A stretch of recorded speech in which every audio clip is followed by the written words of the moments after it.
The separation through death or divorce leads to second marriage.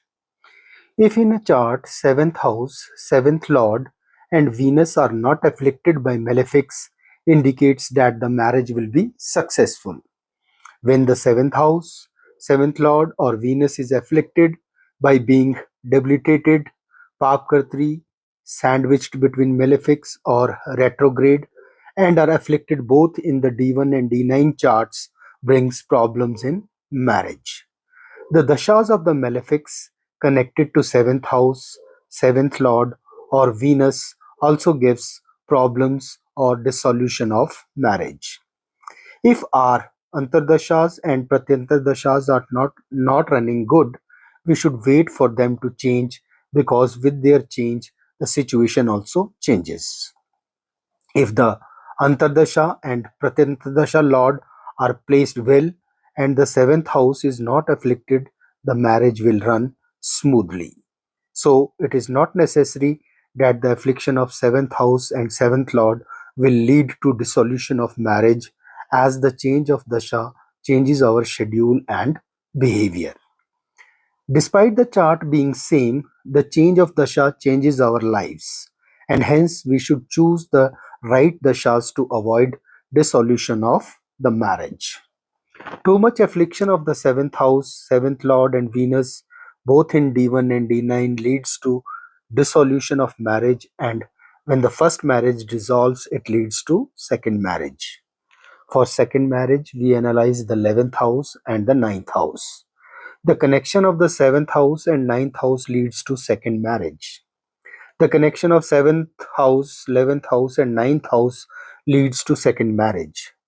The direct connection of 7th house or 7th lord with 11th lord leads to second marriage. So for second marriage, there is connection of 7th and 9th house, and when the dasha of 9th house or 9th lord becomes operative, second marriage takes place. That is, the dasha of the 3rd house from the 7th leads to second marriage.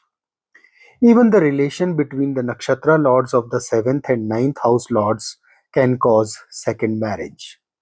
To avoid second marriage, we should avoid the period when there is consecutive dasha of the 6th and 8th lord, and check the malefic influence of Saturn and Rahu on the 7th house.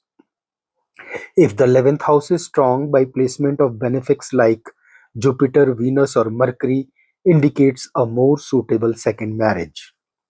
A weak or afflicted 7th lord or presence of malefics, Rahu or Saturn in the 7th house indicate issues in the first marriage that might lead to second marriage. The 5th house should be strong and free from placement of malefics to ensure good marriage. Even if the 7th and 9th house gets connected in moon chart, gives second marriage. The strength of the Lagna Kundli and Chandra Kundli should be checked. The double transit of Saturn and Jupiter, when both affect one single house, on the 7th lord or 7th house and on the 9th house or 9th lord, indicates much possibility of the second marriage. We should avoid second marriage during Sadhisati. If transit is unfavorable, we should choose a favorable dasha and antardasha for the marriage ceremony of second marriage. If separation is by divorce, then we should marry in even years from separation, and if separation is by death of the partner, then choose odd years after death of the partner. The placement of the 7th lord into 5th house, that is 11th from it, indicates multiple relations, but second marriage and multiple relations are different. The dasha of 7th lord or the planets placed in the 7th house or exalted or well placed Venus gives multiple relations, and they end with the end of the dasha. For success of second marriage, the 7th house from the 9th house, that is 3rd house, should be checked for affliction and placement of malefics. The 4th, 8th and 12th house from the 9th house should also be not afflicted. The forthcoming dashas should be good. The Manglik dosh, if there, should be pacified by worship. The general combinations of multiple marriages are the connection of seventh house and seventh lord with 11th house or 11th lord, the connection of seventh house and seventh lord with fifth house or fifth lord. The placement of seventh lord in fifth house also gives love marriage.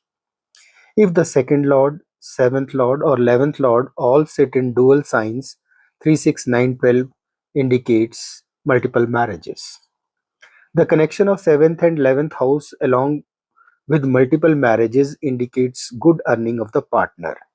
The nakshatras which get involved in second marriage are of Rahu, Moon, Venus, seventh house, and seventh lord. The position of these nakshatra lords is to be checked in the charts while making the match. So keep learning. Hari Om Tat Sat.